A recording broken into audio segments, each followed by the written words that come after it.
here for lunch with the boys. We are both part of Good Rep Media. My name's Cody Anderson. We do small business marketing. I'm going to hit the intro again in a second because it usually takes a little bit for this to upload. But we were talking about improv. And if you didn't know, Jordan and I both decided we were going to take an improv class. We signed up. We had our first class yesterday and it went really well. Jordan, what was your favorite part? I just want to hurry up and say, like, Mel's probably already pulling her hair out because we joked about this before that, like, this is just gonna, like, the topic today isn't improv, but we're going to talk about it, like, the whole Oh, time. 100%. Literally, we didn't even, like, that was what we just came in talking about. But yeah, no, I like that was an amazing experience. There was nerves coming into it, but like quickly all washed away really quickly. Um, Even during the games, like once we started kind of getting into the practice and everything in the warm-ups, I think I was a little more nervous in the first few ones. And I think that maybe showed a little bit too. I feel like definitely by the end of the day, like I felt like I was in a place I belonged. I was like, I could really see myself doing this a lot. You were like, "Oh, wait, this is great." But yeah. So for anyone new here, I want to make sure that we're live and ready to go. I want to make sure that this is actually up and active. So let me check like the socials. Let me check the YouTube really quick. I know that Mel will check all of these things, but we were chatting in announcements. If you're new here, just as a heads up, we're both out of Michigan, and so Michigan's currently getting dumped on with snow. Our phones were just vibrating, giving us a warning that there was a 100-car pileup about 20 miles from us right now. So yeah, we're a little bit worried about that. We're checking in on a few different people and we're making sure that things are at least taken care of and that everyone in the company is safe. That's scary, man. Have you ever been in a Everyone. pileup situation like that? No, I've never been involved in a pileup. I've been like I've seen one, but like Yeah. never like hit into it, like Well, yeah. Oh, I would. If you'd been in a pileup, I'd have expected to hear about it. But like pulling up and like seeing a pileup or something like that, yeah. or being nearby one. Yeah, like mine was more like it was just off like an exit on Mhm. or on ramp on a highway, and so like I could see obviously when there's like a 20 plus cars piled up on the highway, that there's something going on, and so I was like, I'm not getting on that highway, and so I Yep. just kind of kept going. Yeah, and I'll be honest, man, I've not been in a ton of like pileups or anything like that, but I've had a few accidents happen around Yeah, me, and even just like one on one car hitting another car is kind of terrifying. yeah, oh Like, yeah, yeah. Oh, I've definitely had my fair share of snow accidents. Like mhm. talking pileups, I've only seen one, but like I've definitely. There was one time I was driving home from like basketball practice or something like that in the winter, and like I came up over a hill. I lived in back road country, and like drove up over a hill and came like over and down. And as I did, there was a car stopped. Like I don't know if it was like mail or like what it was like, but they were like stopped right there, Mhm. and started to slide down the hill towards them, and I was like, okay, well, I'm gonna swerve to the left and try and get around them so I don't hit them. But then there was a semi truck coming the other way, and so I was like, well, this sucks, and then just whoop, right into the ditch. I like made a business decision right then and there to take it into the ditch, and had and then the car that was stopped in front of me just drove away. I was like, you motherfucker, dude. That Oh was my god, tough. My dude, that coach would One that of would my frustrate me. coaches, like my baseball coach, happened to be driving by at the same time. Not at the same time, I was there for probably like 20 minutes, but he drove by and he's like, let me go grab my truck. And he went and got his truck and pulled me out. But yeah, Nice. I've had a lot of things like that. See, and I feel like that's relatively common. I know when I was in high school, and I don't drive back roads these days. I'm a city living mother trucker. I work from home. If you notice, I got a cat sleeping behind me. This is my house that I'm working from right now. I don't go outside. That's scary. I'm a lizard, so like I wait for the summer so that I can go like sunbathe. Oh, yeah. When I was in high school, I was very much like out there working. I worked in Arby's. So coming home from Arby's one time in my 96 Subaru Legacy, doing fishtails down a dirt road, completely sideways, going like down a hill, slid into a ditch. And that's the only ever time I've been in a ditch. I didn't have to like dodge someone. I was actually just being an idiot and fishtailing. I've been in a ditch probably 3 times. Yeah. One time, not winter related, but me just being an idiot driving. one time, like I was driving my mom's like Saturn. She had this big like SUV Saturn. I don't remember what kind it was, but I had all my friends in the car and we were being real dumb. And like I was probably going 60, 70 down this back road and like was like hitting like the woo woo woo. Yep. And my friend's like, this isn't gonna go well, bro. And then sure enough, we and like just go. And this is a very top heavy vehicle. I am shocked I did not roll this vehicle. Jesus, man. Kids, don't do that. Don't roll do vehicles. Be safe because accidents will happen. And the thing is, I think they talk about these things in like car safety measures where it's like 99% of vehicles will never topple over. And it's because there are actually 100,000 teenagers who are going to try to fishtail their vehicle on a back road this year. And at least 10, maybe 100 of them are going to flip their vehicles. It's going to happen. So 100 of you people out there, 100 of you teens, don't go flipping your vehicles this winter. Be safe, be smart. I know we have a large teen demographic watching. we have a lot of sway with the youth, okay? But really, Jordan, today we were going to dive into the topic of mentors, mentorship. And to kind of kick it off, we were talking about cars here. Do you think that Dominic Toretto was a mentor? Do you think he counted? Oh, of course.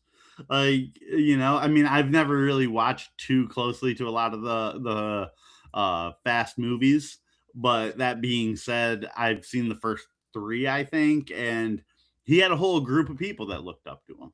Like his entire family. Even if they weren't blood, they were family.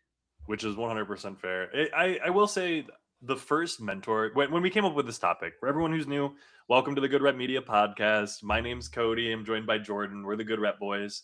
Good Rep Media is a small business marketing agency. We help small businesses rank better on Google. We help you with your Google business profile. We help you with your online reputation. If you own a small business, if you want to own a small business, if you know someone who does own a small business, they might find some useful information here. As it is, we're on the Joey Matterhorn channel. We're talking about side hustles generally. We're talking about how you can make money, how you can kind of work on your mindset to actually benefit from the online world in general. And to that end, we wanted to talk about mentorship, what it means to be a mentor, what you look for in a mentor, and when a mentor can kind of hold you back. So Dominic Toretto, I do think he would qualify as a mentor. I do think he might be a little bit more on the level than a mentor is. He definitely has a little bit more experience, but it's less experience or more like worldly experience, less like actual professional experience. Mm-hmm. When I think of mentorship, I think of situations like Joe, where he's like, I've got all of this and I'm going to educate you on things. I think of what's your mentorship? Well, I just want to hurry up and laugh for a second because I think Emily, last week you had said Joe, you view Joe kind of as a mentor, and then she's like, "That's why." yes. But it's the easiest and simplest way to go because he's sitting out here and he wants to do Joey Matterhorn. He wants to educate people. He wants to provide that kind of like educational background. Yeah, he's a business owner that views himself as a mentor, and like, he definitely does have mentorship qualities to him. He wants his employees to grow, and he wants them to grow kind of a little bit in his image. I do feel like he's like, I think he sees a lot of himself in you, and I see a lot of him in you the more you interact with him, and I hope you take that as a compliment. Sometimes, but I think it's good to like nail home like what you're looking for when you are looking for a mentor, because I know me personally, did you ever like sit there and be like, I wish I had a mentor? Was that something that you ever felt? No, not really. I mean, like, I've had a lot of like what I view as like little mentors, never like this is the person who like made me into who I am, but like a lot of small influences that have been the building blocks to get me here. And I appreciate all of them. And I try to let them know if there are people I'm still in contact with. I have like coaches that I don't talk to anymore, things like that. But like, if being an adult and being much more like open and able to communicate how I feel about things than I was like in like high school and stuff, I feel like I would love to get an opportunity to like talk to Coach Baum again, and like see him and be like, hey, thank you for everything. I mean, you kicked me off the baseball team, but, but thank you for everything. Still, that wasn't really something you had control over. Well, yeah, and I think it's important to note, like, there is a scale of mentorship. Everything's on the spectrum. There's the small time mentors that have for like a specific job. I remember my first ever, who I would consider my mentor, would be Jen, who managed the Arby's that I worked at, the first ever job that I have. And I would consider it mentoring as opposed to like just being a boss or something like Yeah, that, because she went out of her way to educate and help me grow, not just in how to take orders, yeah, but in life as well. And it wasn't a huge burden on her. I mean, mind you, she's helping educate 16, 17-year-old kids who are working at a fast food restaurant, but she went above and beyond. She actually cared about us as individuals. yeah. And so that Like, was really, really cool. And it helped really accelerate my learning, so honestly. It helped I me mature, it helped me grow. Yeah. I had a question that I was just about to ask, Oh, but yeah, you yeah. kind of like almost answered it there. Was gonna kind of ask, like, what do you think the difference between being a mentor is and just trying to teach someone something? Because like there is a big difference. And I think Yeah. you touched on where I feel the difference lies in what you had just said there. Yeah, the difference, if you care about the person individual outside of what you need from them. Yeah. I think there's a level there of care and effort and energy that you put in to be a mentor, as well as some energy that's put in by the mentee. If you go into that, like for example, if I worked at Arby's and I just didn't care, I'm not going to get mentored. Like I'm not, if I didn't come in with the energy to learn more or to like figure out more problems, I wouldn't have, it wouldn't have been the same situation. I wouldn't have grown. Would not have gotten that same benefit. And so it's kind of a combo move. It is very much like a, hey, I want to be mentored. I want to grow. Not just I want to learn, but I want to grow. Because learning a skill is great, but growing as a person is something completely different. Yes. Yes. And so when you approach it with that mindset and your mentor comes at it with a, I'm not just teaching you the job, I'm teaching you why your job, Yes. There that's there's levels to lessons, yeah, and that's a good way to put it. yeah, and like if you're like, I just want you to know how to do something is very different than I want you to know why you need to know how to do this. Mhm. Like there is a level there of like, by learning this, you will improve yourself, and you need to understand why that improves yourself, and Mhm. not just why I can do the thing. Yeah. And so you mentioned that you had a bunch of small mentors throughout your life, and I would say that I probably have the same thing, because when I say mentor, I almost picture like a medieval apprenticeship where you're like, I'm going to apprentice under a blacksmith, and I'm going to like, this person is now my like the master of the craft that I'm learning everything from. And I don't think that really happens these days, especially with a lot of the way our workplaces are set up. I think there's much more manager team. It's a lot less mentor mentee.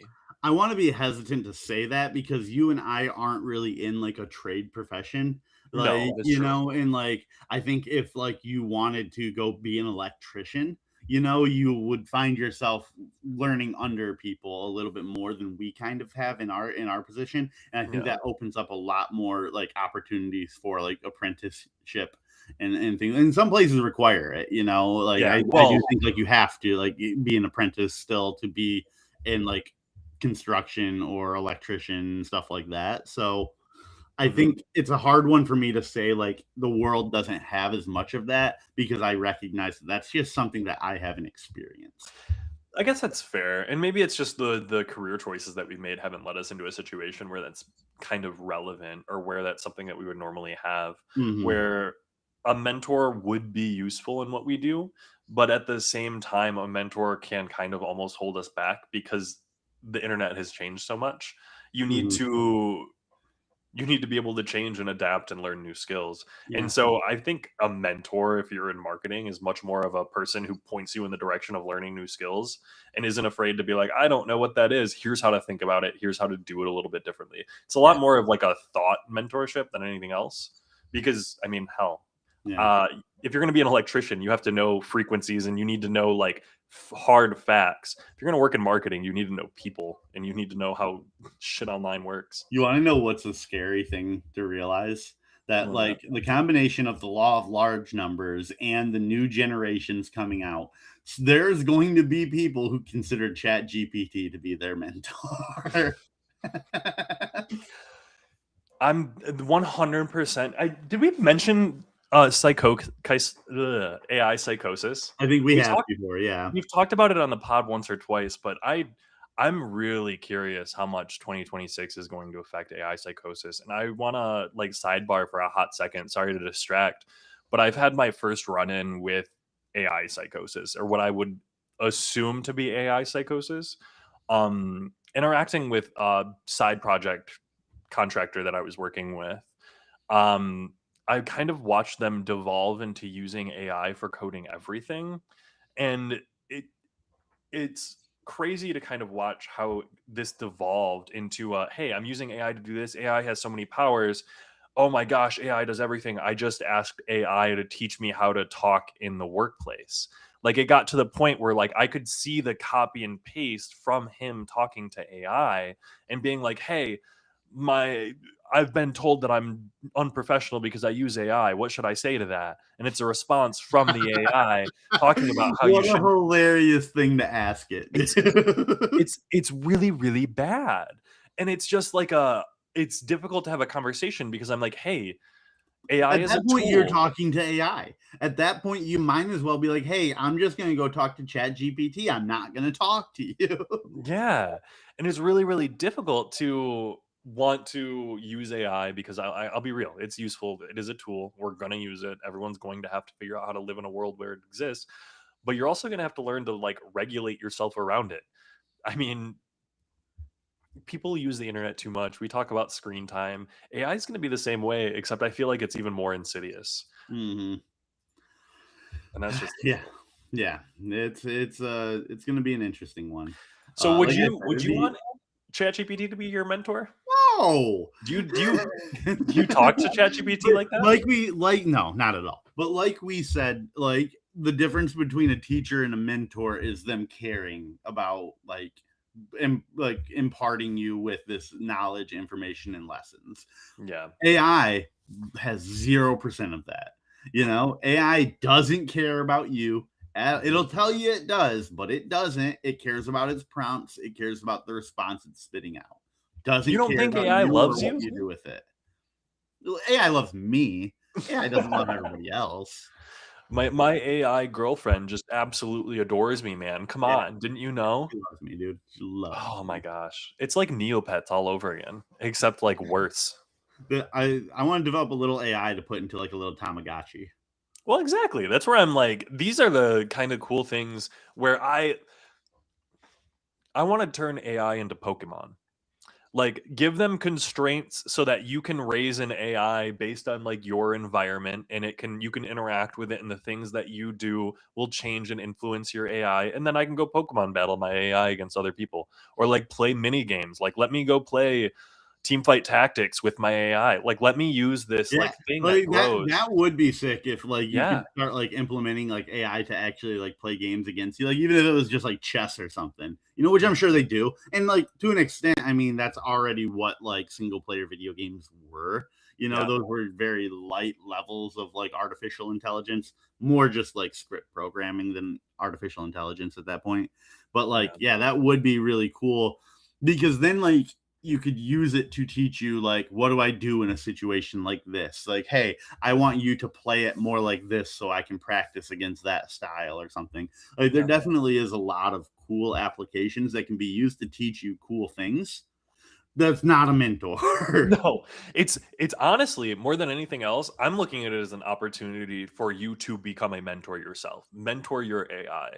Teach that AI what you want it to do. And I I love So these again, ideas. we've already established that mentoring is the act of teaching while caring about the progression of that person. So Yeah, what you're saying is like you want to form an attachment to your AI and yeah, like dude. go, okay, Why thank not? Yeah, no, that's all right. Like, I get that. Well, no, so I wanna be clear here. I have attachment to my Pokemon cards and my art and stuff.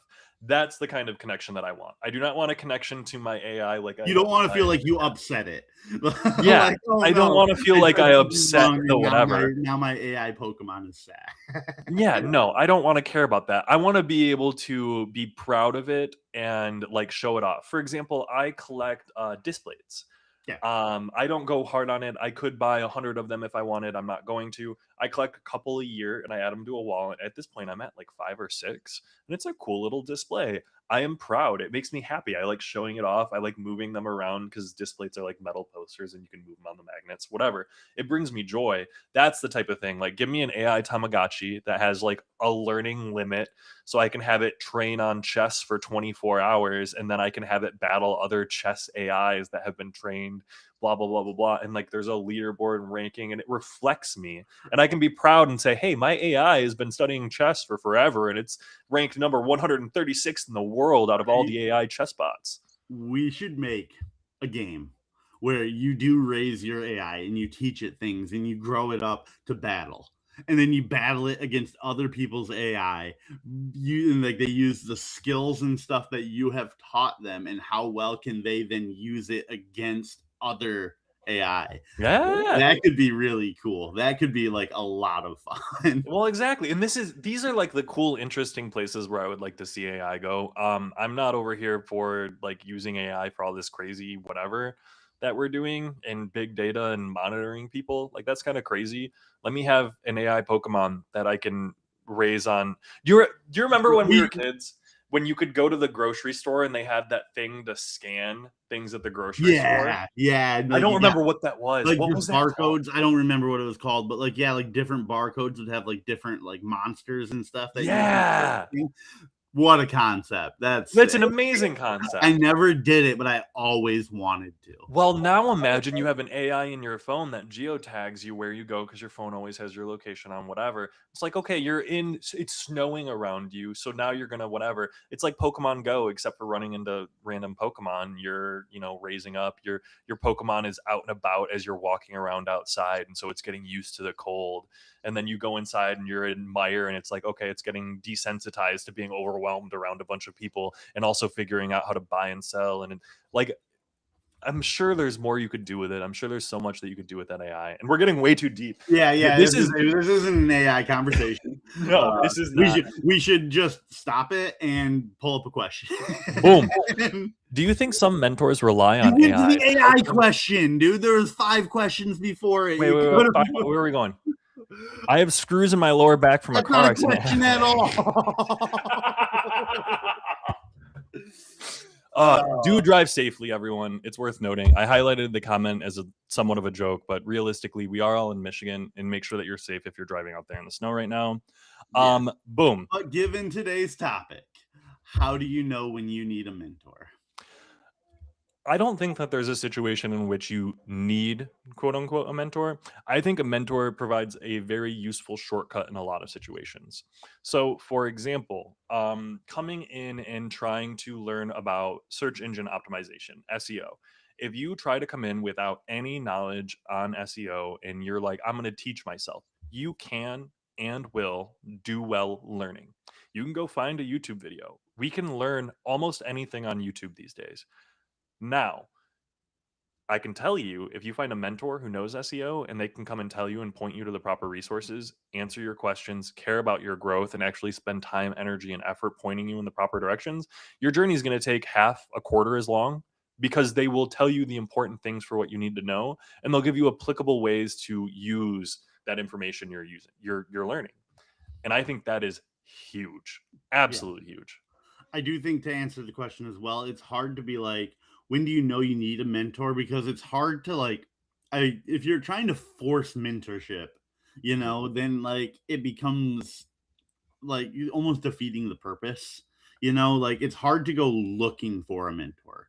I think a lot of times the best mentors are going to be ones that just kind of happen naturally, because like we've already established, they need to care about you. There needs to be like an external drive than like I just need this person to teach me things. Like there's definitely a lot of times where you'll be like, I need to expand my skill set. Like, Yeah. but that doesn't necessarily mean that you need a mentor to teach you. You just need a teacher, you know? So Yeah. it's hard to be like, when do you need one? Yeah. And I will say, I think it's important to note when you want one, when you're looking for one, we mentioned it a few times, and I'm going to hit the nail on the head here. Make sure you ask, be blunt about it. Hey, I would like to learn from you. And so I'm remembering our class yesterday, interacting with Shane. Shane was slightly older than us, very, very smart and educated on improv. And I could 100% see taking this class and being like, this is phenomenal. Shane, I really like you. Will you like, can I meet up with you and learn from you? Will you help me with this type of thing? And reaching out and building that relationship is step one. You're not going Mhm. to walk up to someone and be like, hey, will you be my mentor? That's not generally how it works. You want to spend some time, you want to learn from that person, and you want to build a relationship. And I think the relationship is what's going to get you to a mentorship. I don't think anyone can just walk up to Joe and be like, "Hey, Joe, will you mentor me?" He'd probably laugh at you and be like, I've got a job. Let's do a thing." And you're going to report to someone else. And then after a couple of years, we'll see. Yeah. Like that's going to be the route. Yeah, I mean, I think, looking at our improv class and, looking at Shane and kind of his approach to things, he mentioned it multiple times where like his mindset of like, I just love the opportunity to teach. Mhm. Like he talked about like he's in that like public speaking course as well on top of improv. And he like you had asked him, yesterday at the bar, you were like, like do you feel like you hit a point where it was like no longer things to learn there, Mhm. and he was like, yeah, but the reason I still go is because I feel like I can now give what I have learned to other people.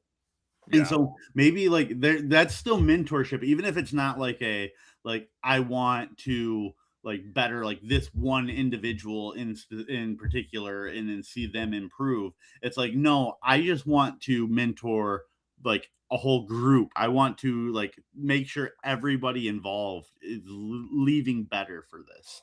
And I think Yeah. that intent, that mindset is really what leads to like a mentor versus a teacher, and kind of like really leads to being one of the better mentors that you can have, because like that is a clear cut passion for improving someone else. Yeah, and there is very much a difference in that because you when we were taking these classes, I very much think of it as like a teacher where it is, hey, we're coming in, we're all trying to do the same thing. It's a lot different than if you're in a one-on-one situation or getting unique or specific coaching.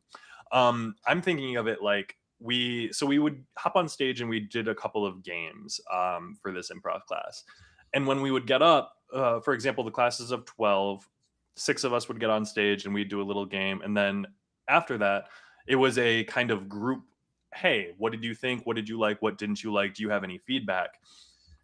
In a mentorship, I would almost anticipate it being that class. And then you follow up afterwards with a, hey, this is what I noticed about you. And I think this is where we get into kind of like one on one coaching, one on one tutoring is what I was thinking of, Yeah, yeah, where it is very much like, hey, we're here, we're going to try to improve. And that improvement involves improving you as a person and how yeah. you interact with the world. Yeah, like I remember like when I was sitting next to him at the bar Mhm. after the session yesterday, and like I wanted to like look at him and be like, "Hey, so, like day 1, what do you see like that you think I could have already improved on?" But then Mhm. I was like, I don't want to put him in that corner yet.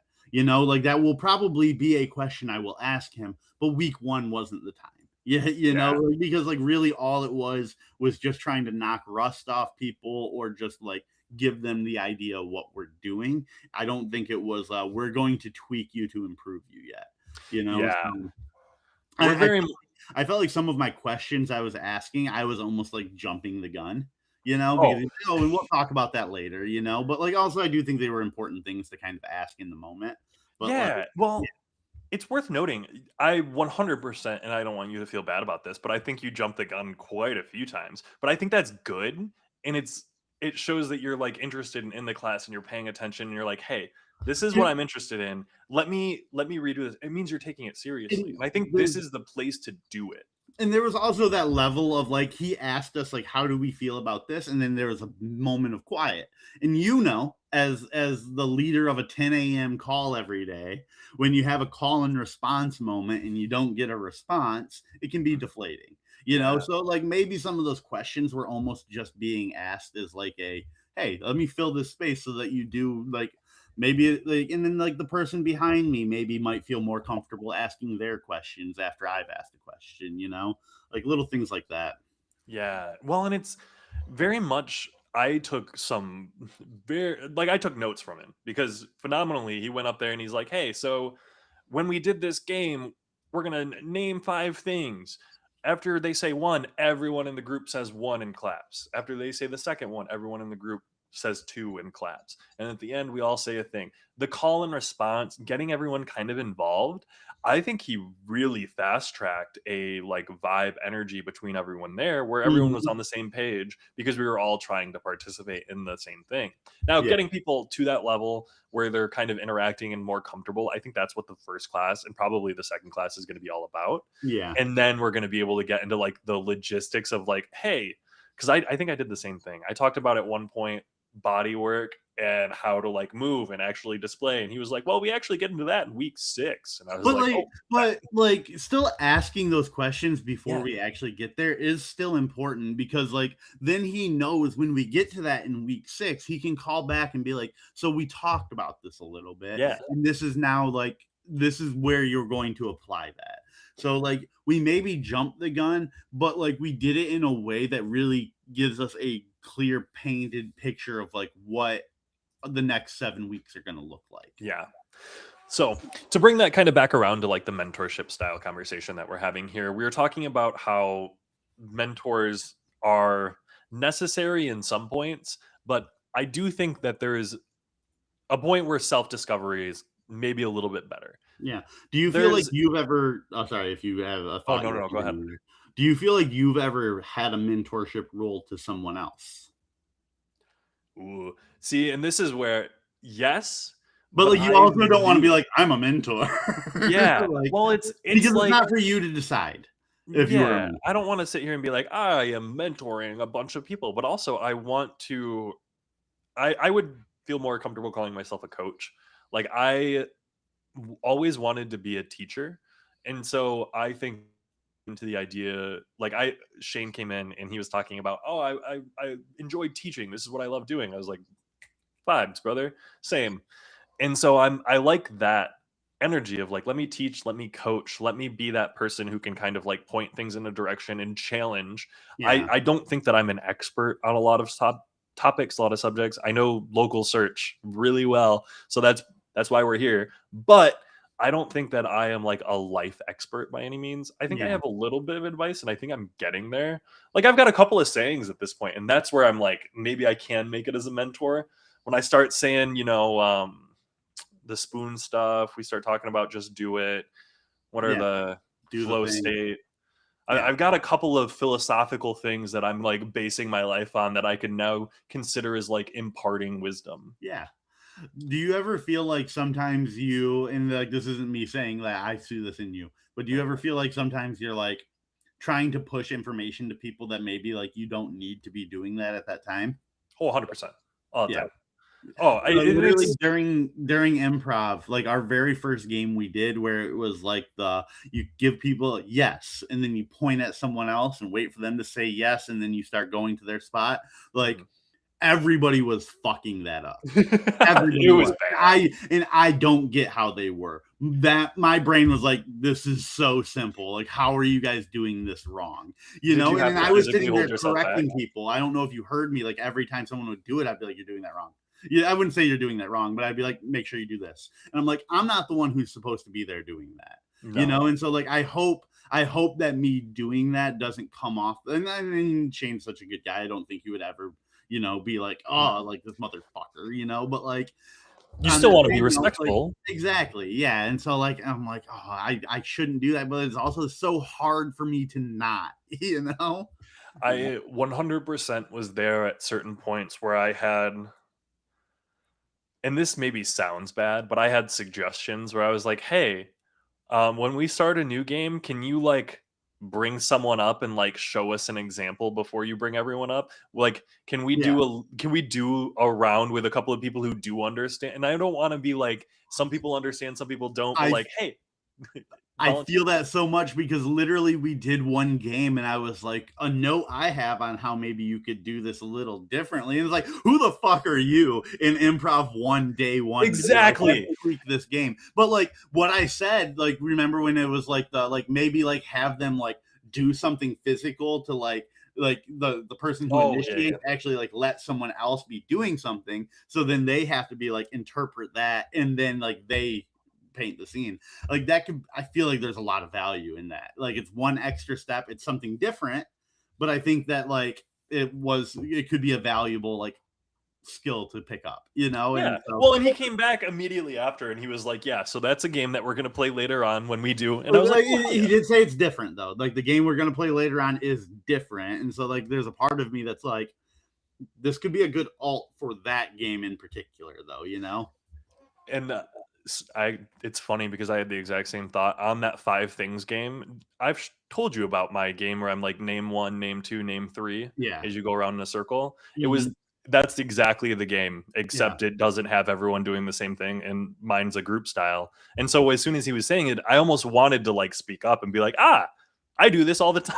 Yeah.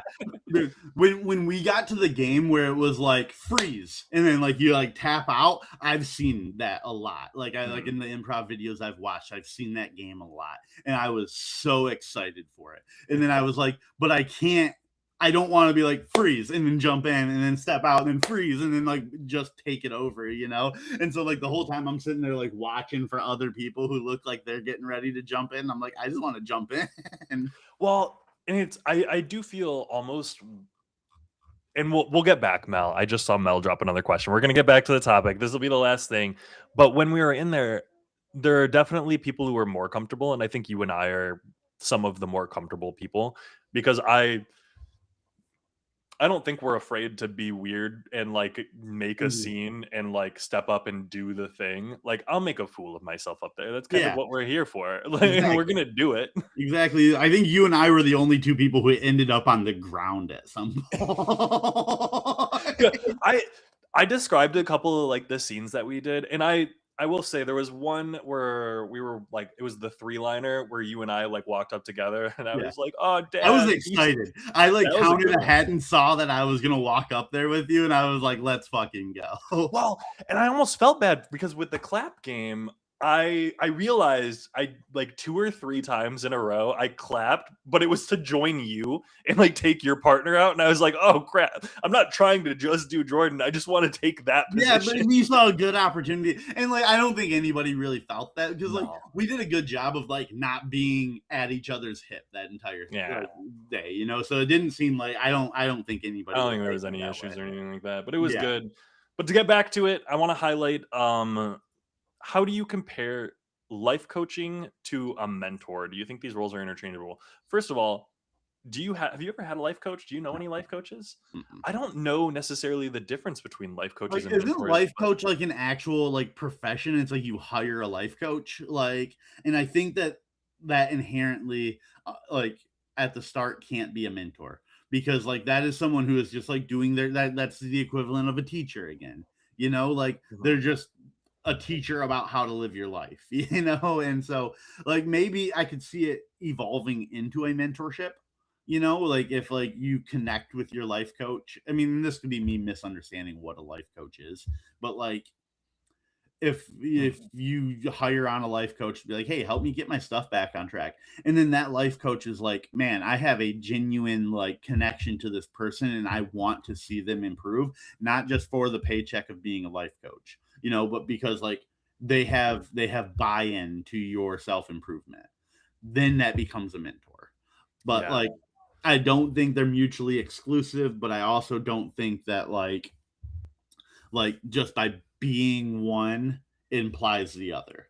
You know, I think that it takes a little bit of extra steps. there's more steps to it when you're a life coach. And I'm now curious what goes into being a life coach, what makes you a life coach, what Yeah, like what is your qualification to be a life coach? You yeah, that's know, like Mel, can you hit us with like a what couple a of bullet breakdown points of what it on is. Yeah, yeah. like tell me if I'm wrong. Like, is it a job? Is it like actually something that's like you hire a life? I think it is, but Yeah. But I will say, so for mentors, just in general, I think there shouldn't be a monetary component. And if there is a monetary component, like for example, I am a manager. I am paid by a company. I would say that I could probably mentor people in the company because I am not the company deciding where the money goes. If I'm deciding what to pay you where and all of that, that's when it becomes a little bit difficult to be a mentor because then it's a little bit more monetary and there's I don't know. Money makes everything complicated. yeah, and like I think that there can be like a monetary exchange in there, but like I think like a good sign of like to determine if it's a mentor or a life coach, if money's being exchanged, like if the money stopped, would that person be like, I still want to help you? You know, because if they're Ooh. like, no, money stopped, no help, that's not a mentor. That's You're that's paying for a that's an service. employee. Like, Well, it's like paying for a massage or a mhm, chiropractor. Like you're at the end of the day, and I want to be clear on this too because it's therapy as well. You're paying for a therapist. Your therapist that you're paying for is not supposed to be your friend or your mom or your, parental figure, your relative, your brother, sister. They're your therapist. They're not mhm, supposed to be your life coach. They're not supposed to be your mentor. They're therapists. You're paying them to do a job. Now, that job you're paying them for is to listen to you and provide advice and feedback based on what you're saying, help you with psychological issues, blah, blah, blah, blah. But that's not a mentor. And I right. think there are very similar situations where if you're paying for a chat GPT plus subscription, that can't mentor you, you're paying for it. But those types of situations, if you're paying for a Didn't we service, you pay already for it. establish that Chat GPT isn't I going to just be had a to throw it mentor? in. Rule of threes. We've talked about it twice. This is the third time. Three callbacks. That's all you can do. No And more. if you do a fourth, you've got to do a fifth. I, that's the No. lesson that I've learned. I will Listen, say, yeah, and I think listen, yeah, if you go too far with your jokes and you've done it too many times, just keep going till it's funny again. keep going until they laugh. Little did you know. I don't think that was a lesson we learned yesterday. No, that was not We something learned the that Shane opposite of mentored that. into us. Yeah. But I want to highlight this based on research. A life coach is just a professional who helps people identify and achieve personal and professional goals. So, for example, if you wanted to be a life coach, I'm assuming if I wanted to be a life coach, I could go and do like small business life coaching. Hey, if you want to be a small business owner, here's how to both help your small business through helping your mental, and here's some things to do. And my checklist would be go to therapy and hire a marketing agency that can actually do good work for you. Like Yeah. that seems like a much more transactional approach. Um, and I mean, it's even in the name, coach. Yeah. Yeah, and like, like it being professional, like being a job, I think that that just takes a lot away from whether like it just seems like honestly, it seems like a life coach is a paid mentor. But like obviously in that sense of what we've talked about, like the commitment and buy-in wouldn't be there as much. So like it's like a faux mentor. It's not real, but like it's someone stepping into that role because it's almost like an actor stepping into a role of a mentor. Yeah. Well, and it's here. Here's a good one. This is me rage baiting. You've rage baited before. Here's my rage bait. Are I you rage fucking baiting me? I'll no, walk not out. I'll you. walk out right now. Maybe you. I don't know how much you follow this. I'm definitely rage baiting some of my friends because I abhor naturopaths. I absolutely hate the industry surrounding natural health supplements and going and seeing a naturopath and getting these types of things done. I hate it. I don't hate the idea of being healthier. I don't hate the idea of natural remedies to things that are wrong. I hate the sales and scummy tactics. I hate the fear mongering and the anger and the frustration that these people bring. And I hate the lack of education. It is awful out there. because they claim to be experts and they try to sell you on these products and these pills that they make a killing on that cost them 50 cents to make. Like, oh my goodness. I Cassidy went to a naturopath recently just for a consultation. Tried to tell her that she has parasites because they always try to tell you have parasites in your blood. They do a whole bunch of random weird tests, and it was just a bunch of BS. Cassidy went in and she's like, "Hey, I'm a medical professional. I want to look at these because I'm having these types of issues." The naturopath looked at her, laughed at her, and said, "No, we're not going to do that. You're not a professional. You're not a coach. You're not doing anything." And I don't know what got us on We the have subject, but friends oh, of our family that yeah. my mom's best friend, and like it was like my early best friend, like up until like probably 10 years old or so. Mhm. Their whole family are like very religious and don't believe in medicine. They don't believe going to the doctor, like they haven't been there in years. And like that sucks because like we care about these people. But Yeah. like on that same note, it's like I'm not going to go into too much detail, but they kind of had like a very tragic thing with, like a child and stuff, and it was like they refused to get the help that they needed for it. And it's like why would you not? Like you're knowingly hurting these people, and it's such a tough situation to be in. And like all I ever want to do when I see them is be like, go to the fucking doctor. Yeah, like Well, it's the whole like system is I'm broken to a point that I can understand and empathize with because I also have very real frustration with the medical system. Like oh yeah, doctors and absolutely for hospitals. sure. But like on that note, it's like I hate the medical industry that we have, but like I don't hate medicine. Yeah, I don't hate medicine. Like I hate how medicine is treated in the States, but I also understand that doctors do get an education and that they are needed you and want that you they help. You want to hear something crazy? What's Okay, that? I'm going to go into like the details a little bit of this family, not on the tragic thing that happened, but like the father in that family, um, he during COVID refused to get vaccinated. Mhm. He did like deliveries for like medical equipment to hospitals, and they wouldn't let him into the hospitals unvaccinated. And Yeah. like the company was like, "Hey, we're fine with you not being vaccinated, but the problem is we don't have jobs for you to do." Like they're like, we're not firing you, but like we don't have work for you now. So like sorry. And he was like, okay, well, I still refuse to get vaccinated. And then like he lost his job after all that, and all this stuff has kind of happened, and he's like now doing things that he hates, and like all of the stuff he refuses to go to the doctor for and everything.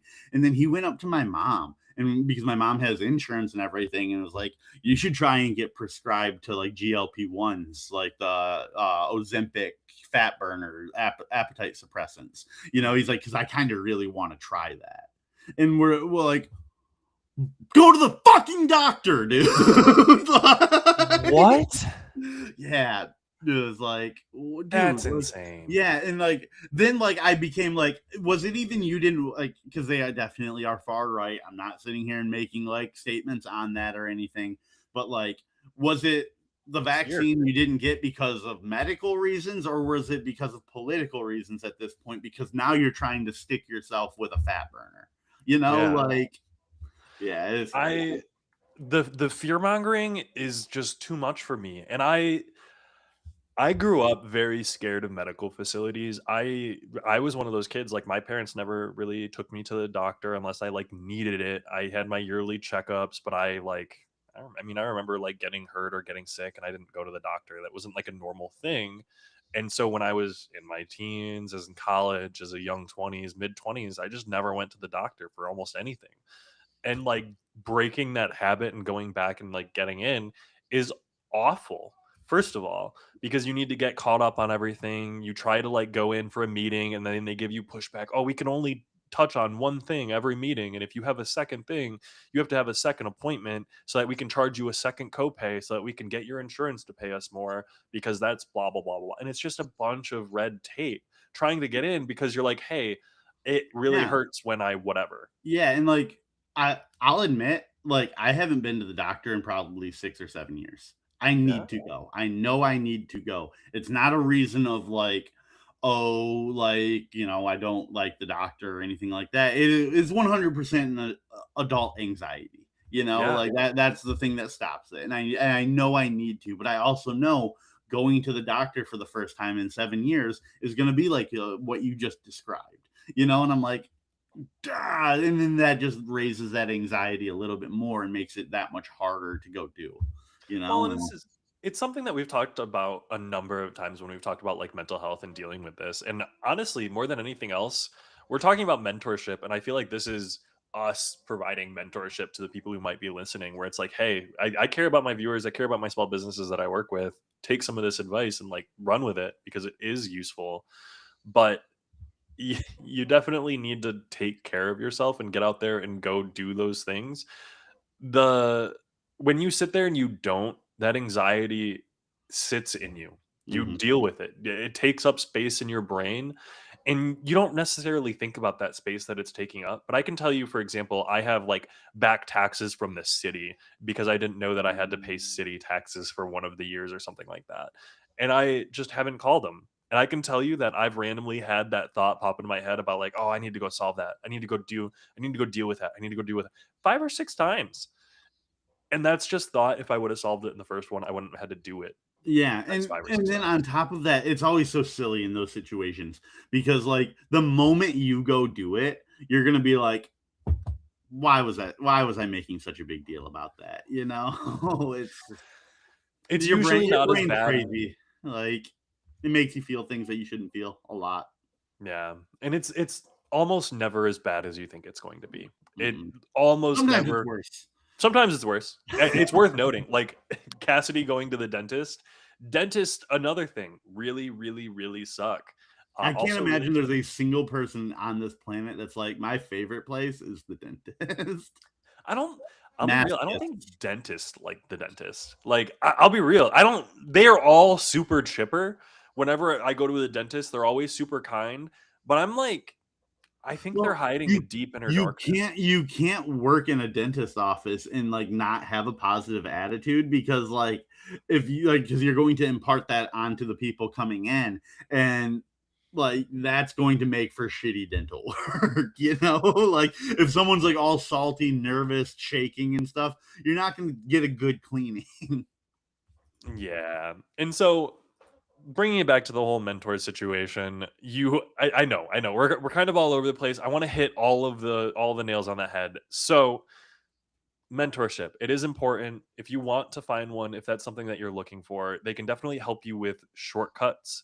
They have experience-based insight. They've usually done it before. So if they've ranked a site before and they can tell you how SEO works, great. If they've managed a massage business before and they're going to teach you how to create a massage business, that's a really great idea to get in there and figure it out.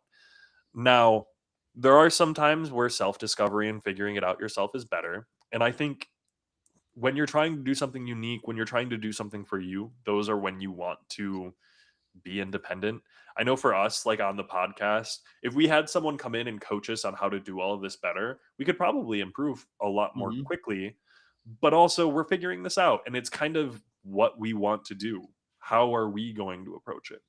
Yeah, And I so, mean, so we've talked a lot about like the intent of a mentor. That mhm, they want to see someone grow and everything, but mentorship is a two-way street. Like to be a mentor isn't necessarily, but like someone has to be open and receptive to mentorship. yeah, So like equally to the point of like I want to see this person grow, the person growing has to have that desire to grow themselves. yeah. And I think like I said, it's a two-way street that a lot of times like people may view themselves as mentors and it's like, well, how does the person you think you're mentoring feel about that? Yeah, and it's very much when you ask, you're like, "Do you see yourself as a mentor?" I'd be like, "Maybe to some degree," but also I don't want to sit there and be like, "Yes, I have a mentor-mentee relationship," because I don't think I do. Yeah. I think I have like an educator relationship, and I definitely have like a managerial relationship more than anything else. Like, hey, I'm your manager. Here's how this works, and I'm do this, figure out this. Let's work on these projects. And I think I'm transitioning that like manager into coach, and maybe one day I can feel like a mentor. But also, I mean, hell, man, the things that I can mentor people on are not great right now. Or, well, I shouldn't say it like that. I don't have a bunch of things that I can mentor people on. I've done some growth, I've learned some skills, but I think you do need to have experience to Like do that. I don't even know like what I'm confident enough in myself to feel like I have valuable enough to teach to someone. You know? Yeah. Like other than like maybe just like my mindset a little bit of like being able to like if someone's down about things and like hyper fixates on stuff, like I'm pretty good at not doing that. And so like maybe I could help someone in like a mental emotional aspect. But as far as like raw skill goes, like I don't know anything that like I'm so good at that like I feel like I should pass on to someone else. Yeah. And most of my general skills for that, like we talked about life coaching, that's probably closest to what I get. I think of it when we were at the bar last night after class. I was talking to Jonathan, who's a little bit younger. I think he's 24, but Yeah. we were talking about kind of trauma dumping almost. And he was talking about how he was very much worried about his future. He didn't know what he wanted to do, but he did know what he didn't want. He's like, I Yeah. don't want this. And so I kind of like was chatting with him back and forth, and I let him know, I'm like, hey, so I've learned in my time that childhood trauma, if you have a lot of childhood trauma, presents itself as an adult in your inability to look forwards. And instead, you spend a lot of time thinking about what you don't want. If you grew up traumatized, I don't want a messy divorce. I don't want to have kids that I don't want to work a dead end job. That's a lot of what you think when you have that trauma as a kid. And so I had this conversation with him and I was like, hey, so like this year is where I don't want to look at what's behind me and be anxious about it. I want to look forward at what's ahead and be excited for it. And it's a very conscious like effort that I'm making to try to do this. It's a conscious thought. And I think you can do something similar. And it was very much not like a I'm coaching, here's your life advice moment, but it was like a hey, here's like a psych thing that I've learned and went over with my therapist and it kind of helped me and Yeah. I'm like changing it up. And he was like, "Oh shit." And Jay, who's in his 40s, was like kind of listening. He like leaned forward and he was like, "Wait, actually?" And I was like, "Yeah, like childhood trauma represents like you can't really look forward. You want to avoid all of the trauma that you experienced as a childhood because that's what you saw in your parents. And if you don't, you're generally much better at looking forward towards the future and what you want to do." Yeah. He's like, "Oh shit." Yeah, and I was talking like after you had left, I was kind of talking to them and I said what I say about myself pretty often, like I consider myself to be very self-aware. Mhm. I know a lot of times like when I'm fucking up and when I'm doing well, and Jonathan was like that's the opposite of me. He's like I live in a constant state of like am I doing this right? I don't know. And I was like, don't always like obviously that's probably not great, but like there are benefits to it. Silver linings exist everywhere.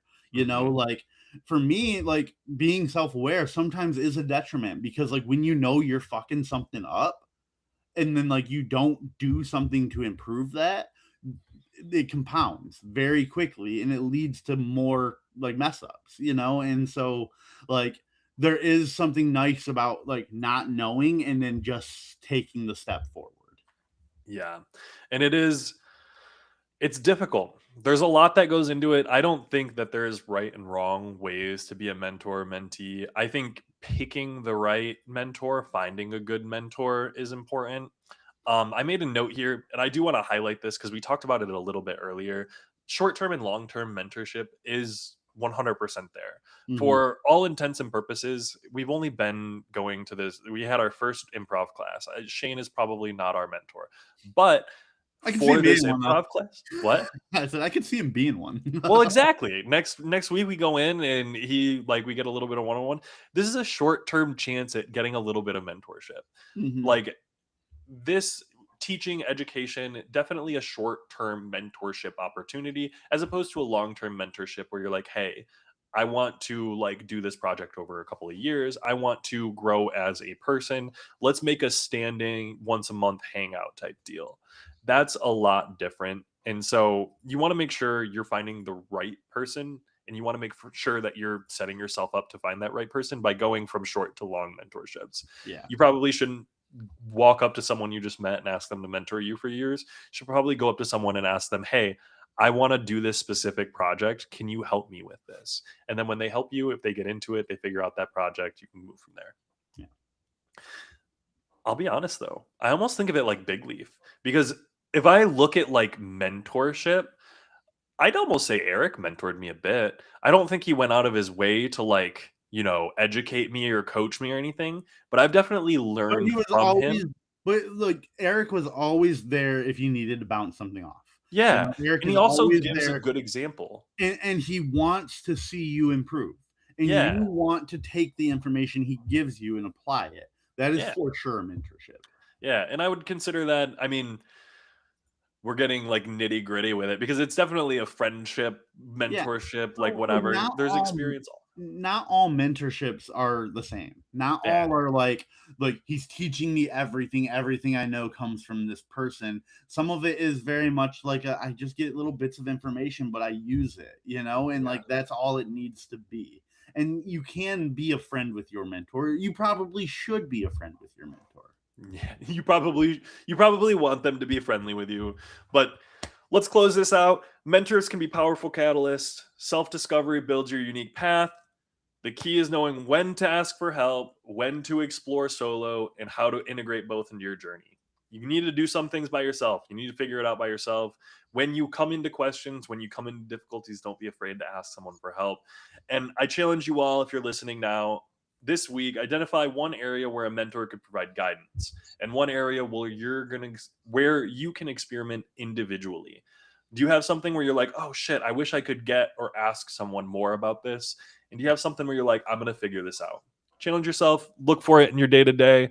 And remember, join us tomorrow at noon on the Good Rep Media channel, where we're going to be talking about how to plan and boost your productivity. Thanks so much, guys. I really appreciate it. See you guys tomorrow.